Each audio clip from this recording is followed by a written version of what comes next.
नाज़रीन, खानपुर महर वेझो समाजी तंज़ीम विलेज डेवलपमेंट ऑर्गेनाइज़ेशन पारां माहौलियाती गदलाण ख़िलाफ़ रैली कढी वई।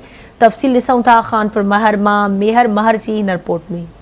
खानपुर महर वेझो समाजी तंजीम विलेज डेवलपमेंट ऑर्गेनाइजेशन पारां माहौलियाती आलूदगी खिलाफ रैली कढी वई। गोठ मोहम्मद पुनल सियाल में समाजी तंजीम पारां निकतल रैली जी अगवानी अली हसन महर, समीना कलवड़, हाकिम ज़ादी, शाहजहां बाई ऐं ॿियनि समाजी अगवाननि कई। जॾहिं त रैली में औरतुनि जे वॾे अंग शिरकत कई। औरतुनि जे हथनि में प्ले कार्ड ऐं बैनर पिणु हुआ। इन मौके ते रैली में शरीक समाजी तंजीम अगवान अली हसन महर ऐं औरत समाजी वर्करनि आवाज़ न्यूज़ सां ॻाल्हाईंदे चयो त असांजो grow green network Indus consortium सां गॾिजी करे विलेज डेवलपमेंट ऑर्गेनाइजेशन माहौलियाती आलूदगी के खिलाफ़ कम करे पई। उन में हिन वक्त जापान ऐं कुझु 7 ॿियनि मुल्कनि में हिन वक्त रैलियूं कढियूं पियूं वञनि। उनजो बुनियादी कारण इहो आहे त जापान मुतशबशी कंपनी सां गॾिजी करे LNG जेका हिते प्रोवाइड करे थो या फसल फ्यूल जेको प्रोवाइड करे थो, उन सबबु जेका पाकिस्तान में आलूदगी ऐं तबाही थी आहे उन जे ख़िलाफ़ पूरी दुनिया में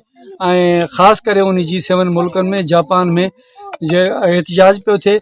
असांजो इहा पुरज़ोर अपील आहे Indus consortium, grow green network ऐं विलेज डेवलपमेंट ऐं हिननि सभिनी माण्हुनि जी त जापान जेको आहे फसल फ्यूल या LNG जेका मुतशबशी कंपनी खे प्रोवाइड करे थो, उन जी जॻह ते रिन्यूएबल एनर्जी जेका आहे उहा यूटिलाइज़ करे। ही जेका रैली आहे असांजी अॼु उन जो मक़सदु इहो आहे त असीं जेके आहियूं इंडस कंसोर्शियम सां गॾिजी करे ग्लो ग्रीन जेको नेटवर्क आहे उन सां गॾु विलेज डेवलपमेंट ऑर्गेनाइजेशन भी हिकु आवाज़ उठाए रही आहे हिते घोटकी में। त असांखे जेका जापान जूं कंपनियूं हिते जेके LNG वालियूं कंपनियूं आहिनि उन्हनि खे जेका फंडिंग करे रही आहे ऐं माहौल जेके दुश्मन आहिनि गैसियूं उन्हनि खे फ़रोग़ ॾेई रही आहे, उनखे रोकण लाइ असां चाहियूं था त असांजे बि हिते जेको आहे त माहौल दोस्त जेके बि कंपनियूं आहिनि उहे कमु कनि।